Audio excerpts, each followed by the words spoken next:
came home late. I had to work late that night. I got home between 10 and 10:30, and there was some fire across the freeway. They'd been fighting it all afternoon, but I hadn't watched TV or anything. And my wife was sound asleep when I got home, and the neighborhood was really quiet. I didn't really know if we needed to worry about anything. There wasn't any. I didn't see any activity or anybody worried.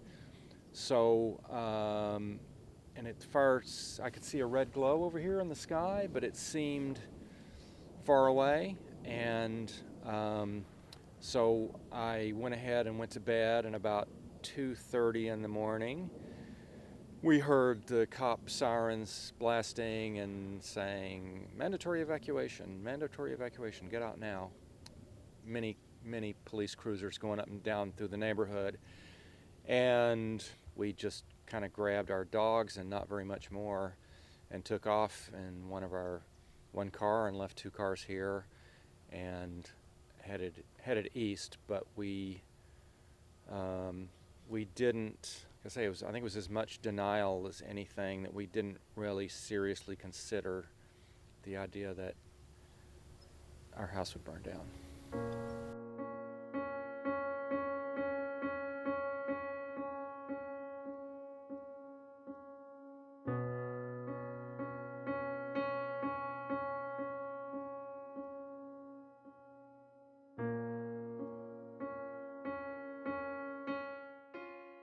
My name is Glenn Morgan. I lived in this house here in Malibu Lake for about 12 years before the fire came. We evacuated about 2:30 in the morning. The fire didn't actually hit here. I think it crossed the freeway about 5:30 or 6 and hit here maybe 7 or 8 or 9 is when it came through here.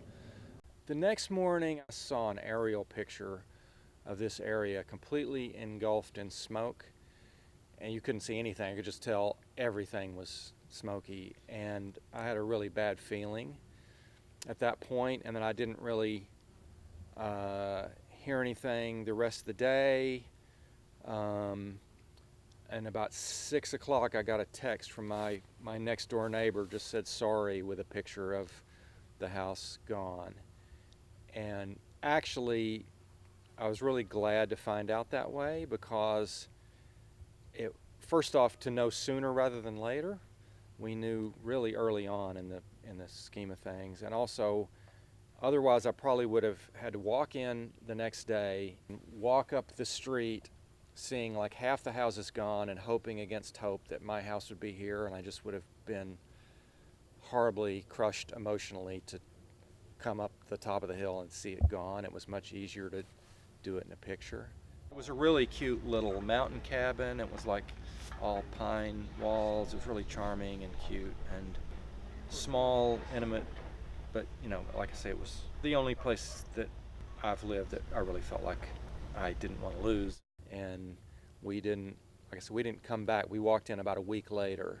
The smoke had cleared and it was a nice sunny day like this, so it was an easier way to come back. We found a room in a little motel in Glendale. Everything was it was really hard to find any motel rooms because people had been evacuating from Thousand Oaks and Oak Park already all day.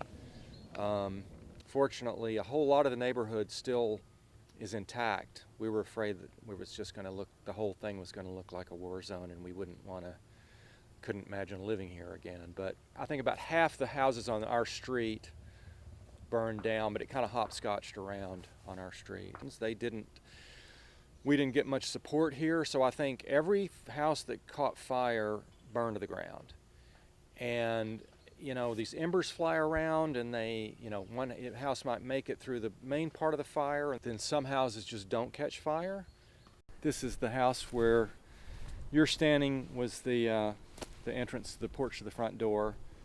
And it's a very small house, about 1,100 square feet, but we had an upstairs here with our living room and the fireplace, and then a couple of bedrooms that way. Our kitchen was right here. You can still see the metal trash cans, and you can see the remains of the refrigerator and the dishwasher and some of that stuff down here.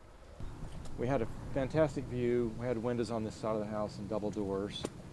And you can see our treadmill that we never used sitting there. That wasn't too great a loss.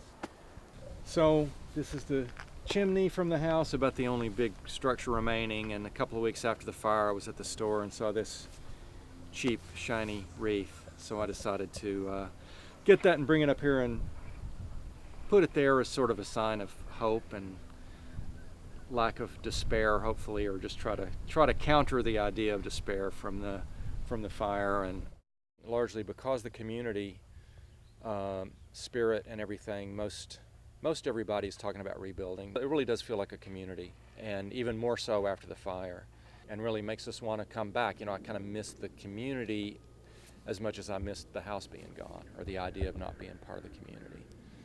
The other thing is, if we don't rebuild now while there's a sort of sympathetic atmosphere for rebuilding, and they're going to waive a bunch of permits and do a lot of that kind of stuff, it would be much more difficult and expensive to do it later.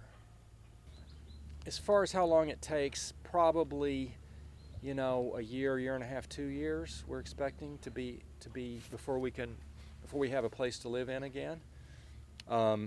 But everybody, you feel like, because of all the permits you got to get, all the processes you have to go through, and the fact that so many people, so many hundreds of people are doing the same thing, all the resources are going to be spread pretty thin, and all the contractors are going to be busy and all that kind of stuff. So if we're back in within 2 years from the fire, I think we'll be happy.